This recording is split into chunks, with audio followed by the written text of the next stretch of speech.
Bonjour à tous, ravi de vous retrouver pour ce journal du mois de novembre, marqué par un jeu exceptionnel.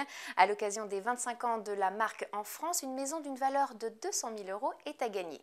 Valérie de la Bourralière, bonjour. Bonjour Émilie. Alors ceux qui nous regardent se posent une seule et unique question, comment faire pour tenter sa chance? Eh bien, c'est très simple, il suffit de vous rendre sur le site century21.fr, de créer dès aujourd'hui un compte qui vous permettra, entre le 21 novembre et le 21 décembre, de répondre chaque jour à une question.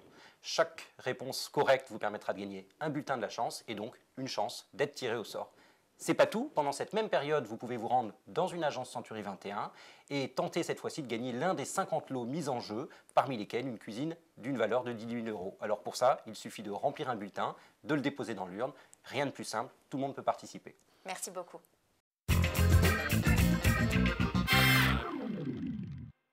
Une personne aura donc la chance de gagner une maison dans le réseau Century 21. Pour les autres qui souhaitent devenir propriétaires, il faudra passer par la case emprunt immobilier. Didier André, bonjour. Bonjour Émilie. Alors on ne cesse de le répéter, mais on ne s'en lasse pas, les taux de crédit sont historiquement bas. Historiquement bas, vous l'avez dit, et je vais vous prendre un exemple très concret. Imaginons un couple qui rembourse 1 000 € par mois sur 20 ans en ce début d'année, donc il y a à peine 10 mois. Il pouvait emprunter jusqu'à 159 000 €, donc ça c'était au mois de janvier 2012. Aujourd'hui, avec ce même remboursement, il peut emprunter 167 000 €, c'est-à-dire 5% de plus. Alors malgré la crise, on gagne en pouvoir d'achat. Exactement, vous voyez, tout augmente, mais pour une fois, le pouvoir d'achat immobilier, lui, il augmente un petit peu. Un deuxième exemple, pour un emprunt de 150 000 €, en ce début d'année, cet emprunt de 150 000 € générait un remboursement mensuel de 950 € environ. Ce même emprunt de 150 000 €, aujourd'hui, au mois de novembre 2012, permet d'avoir un remboursement qui n'est plus que de 897 € par mois. Donc ça donne un retrait d'environ 5% de la mensualité. Alors Didier, avec les taux actuels, rien ne nous empêche de renégocier son crédit. En tous les cas, il faut aller voir son banquier et le lui demander. Merci beaucoup.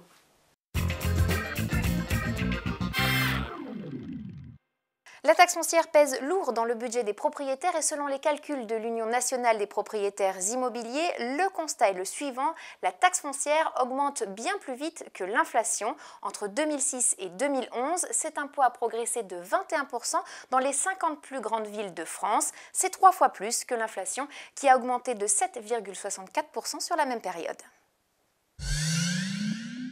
La proposition de loi créant un bonus-malus sur le gaz et l'électricité passe à la trappe. Les sénateurs communistes avec les voix de droite ont donc voté une motion d'irrecevabilité. Le Sénat a donc rejeté ce texte visant à encourager la sobriété énergétique par un bonus et à pénaliser la surconsommation par un malus.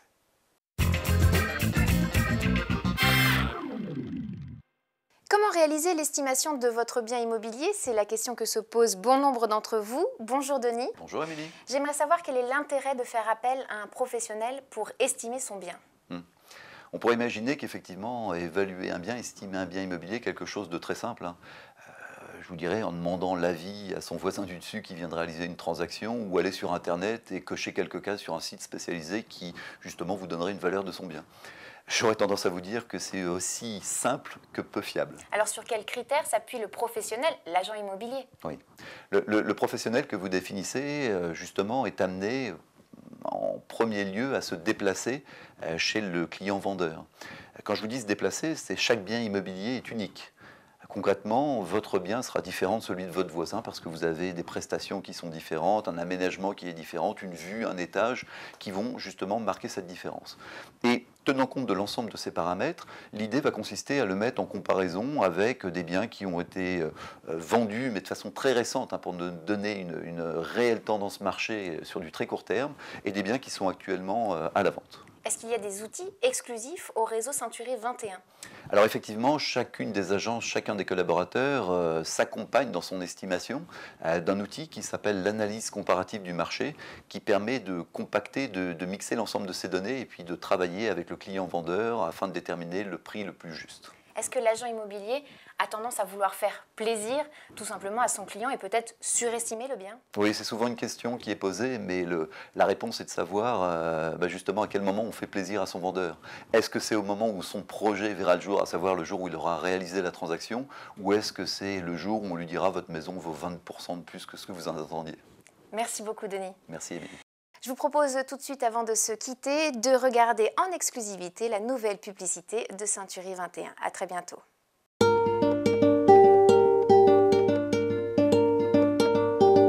I maybe get a chance to walk my way if I keep going on this line. Turn left, turn right, going inside and out. Take a coffee in the marketplace. And I'm wailing up. Parce que nous savons chez Century 21 que chaque projet immobilier est unique, nous sommes fiers d'avoir contribué à en réaliser 2 millions à vos côtés. Century 21, qui s'y connaît aussi bien?